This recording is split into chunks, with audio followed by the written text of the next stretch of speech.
Thank you. Raosaheb, महाराष्ट्रातले काही विषय आहेत की काल उपमुख्यमंत्री एकनाथ शिंदेंनी काल मध्यरात्री पुन्हा एकदा दिल्लीत अमित शहांची भेट घेतल्याचं कळतंय.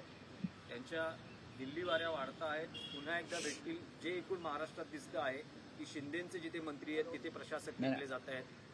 प्रश्न असा आहे की एकनाथ शिंदे यांचं जे मातोश्री आहे ते दिल्लीत आहे आणि त्यांना त्या मातोश्रीवर मध्यरात्रीच जावं लागतं. दिवसा यांना कोणी भेटत नाही.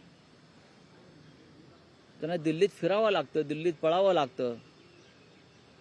हे महाराष्ट्राचे नेते स्वाभिमानी आणि आपल्या नावामागे शिवसेना लावतात. काय करणार, दुर्दैव आहे महाराष्ट्राचं.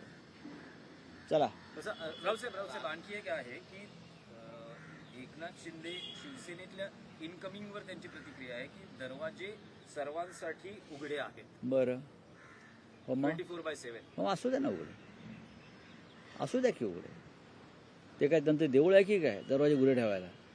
आ ठाणेवाल्यांना ही एक जुनी खाज आहे. स्वतःचं लपून ठेवायचं, झाकून ठेवायचं आणि दुसऱ्यांकडे बोट दाखवायचं. एकनाथ शिंदेंचं राजकारण हे गल्ली ते गात्र राजकारण आहे.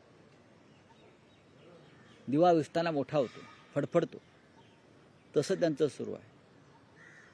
त्यांचं नेतृत्व दिल्लीमध्ये आहे आणि ते भारतीय जनता पक्षात आहे.